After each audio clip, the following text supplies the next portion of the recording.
ಬೆಂಗಳೂರಿನಲ್ಲೊಂದು ವಿಚಿತ್ರ ಕೇಸ್ ದಾಖಲಾಗಿದೆ. ಏನಪ್ಪಾ ಅಂತಹ ವಿಚಿತ್ರ ಕೇಸ್ ಅಂತ ಯೋಚನೆ ಮಾಡ್ತಾ ಇದ್ದೀರಾ?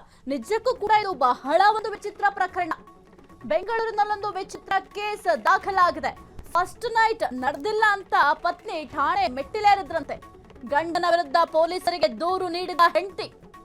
ನೋಡಿ ಎಂತೆಂತ ಒಂದು ದೂರುಗಳನ್ನು ಹೊತ್ಕೊಂಡು ಪೊಲೀಸ್ ಠಾಣೆಗೆ ಹೋಗ್ತಾರೆ ಅಂತ.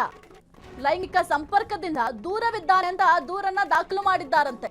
ಕಳೆದ 2 ವರ್ಷದಿಂದಲೂ ಕೂಡ ದೂರವಿದ್ದಾನೆ ಅಂತ ಆರೋಪ ಕೂಡ ಮಾಡಿದ್ದಾರೆ ಹೆಂಡತಿ.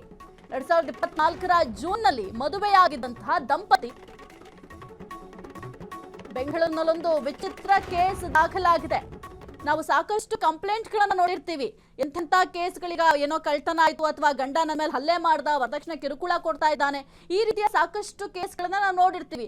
ಆ ರೀತಿ ಹೋಗಿ ಒಂದು ಪೊಲೀಸ್ ಠಾಣೆಯ ಮೆಟ್ಟಿಲನ್ನ ಹೇರ್ತಾರೆ ಹೆಂಡತಿಯರು. ಆದ್ರೆ ಈಗ ಫಸ್ಟ್ ನೈಟ್ ನಡೆದಿಲ್ಲ ಅಂತ ಠಾಣೆ ಮೆಟ್ಟಿಲಿದ್ದಾರೆ. ನಿಜಕ್ಕೂ ಕೂಡ ಬಹಳ ಒಂದು ವಿಚಿತ್ರ ಕೇಸ್ ಅಂತಾನೆ ಹೇಳಬಹುದು. ಇದು ಗಂಡನ ವಿರುದ್ಧ ಆಲ್ರೆಡಿ ಈಗ ಪೊಲೀಸರಿಗೆ ದೂರು ಕೂಡ ಕೊಟ್ಟಿದ್ದಾರೆ. ಸುಬ್ರಹ್ಮಣ್ಯಪುರ ಗುಬ್ಬಳಾದಲ್ಲಿ ನಡೆದಿರುವಂತಹ ಘಟನೆ. ಲೈಂಗಿಕ ಸಂಪರ್ಕದಿಂದ ದೂರ ಇದ್ದಾನೆ. ಕಳೆದ 2 ವರ್ಷದಿಂದಲೂ ಕೂಡ ಇದೇ ರೀತಿ ಮಾಡ್ತಾ ಇದ್ದಾನೆ. ಮದುವೆಯಾಗಿ 2 ವರ್ಷ ಆಗಿದೆ.